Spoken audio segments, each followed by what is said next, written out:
I've recovered from that one. Feeling good? All right. Well, good afternoon, everyone. Thank you all for joining. My name is Lukas P TRU. I'm the sales director covering the Pacific Northwest with Legg Mason. And a lot of you that know me know I'm a huge soccer fan. I played my entire life, and I continue to follow the sport to this day. Anybody else out there are a fan or an ex-player, or maybe your kids play? A ton of people. Perfect. Can anyone tell me what the most important position on the field is? Midfield, exactly. But more specifically, center midfield. And here's the reason why. The center midfielder controls the entire flow of the game. He distributes the ball to the left, to the right, up, down. He plays defense, he plays offense. He's the most unconstrained player on the field. But why am I bringing this up? And how does it relate to the overall markets? If we take a look at some of the client concerns out there right now, there's a ton, right? But it all boils down to one, and it's basically meeting clients' goals in the end. They don't care what's going on. They just want their goals to be met. And with 10,000 baby boomers retiring every single day, we know you're going to have a huge allocation to fixed income within your overall books moving forward. But the big question is, can your clients stomach the volatility associated with this asset class? And volatility number one and uncertainty number two are two of the reasons, or two of the things that are getting in the way of these clients' goals. So let's touch on volatility really quickly. We all saw what happened this past summer, right?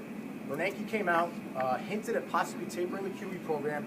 Investors got shook, exited the market. The entire market just got rocked, right? 10-year went from 161 to 275. Why did that happen? Uncertainty.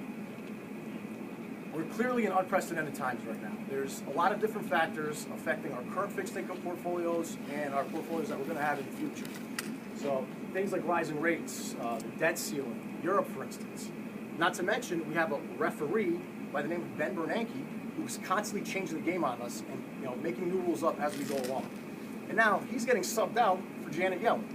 So my point is that times are changing, and with that change, you're going to need an adjustment within your overall fixed income portfolios.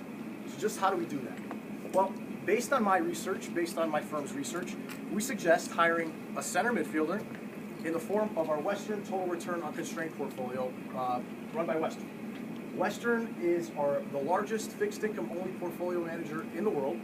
We've got experts in the way of credit, or we are experts in the way of credit.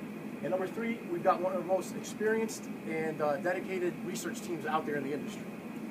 But in terms of the actual portfolio, Total Return Unconstrained, this is our most flexible fund we have on our entire lineup. We can go negative duration to offset interest rate volatility, number one.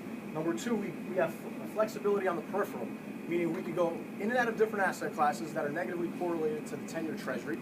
And the third point, we have flexibility in currencies. So we can go outside of the U.S. to take advantage of a depreciating dollar. But guys, in essence, all we're trying to do is provide you with fixed income-like returns with a lower risk profile, and that's independent of the benchmark. And in terms of performance on the fund, we're up 1.1 year to date. How many of you can show me any other funds, or how many funds out there in the bond world are actually in positive territory these days? Not too many, right? But overall, here comes the most important part. How do we use this portfolio or this specific strategy in your overall fixed income matrix? And there's a couple of ways to do this. First of all, where do you get the assets from? You take it from your bank loans or your floaters, which we feel are a little bit overvalued at this point.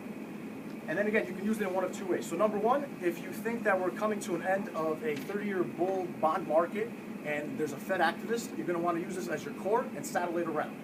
If you are a little bit unaware or unfamiliar with these strategies, what you're going to want to do is use 25% of your allocation and just test it out. See what happens within the overall macro picture and the overall macro events that are coming up. And then once you're there, decide whether you should increase your allocation or decrease your allocation. But overall, I gave you guys the basic client concern. I gave you a solution. All I'm asking for you to do is just test it out. Thank you. I'll take some questions.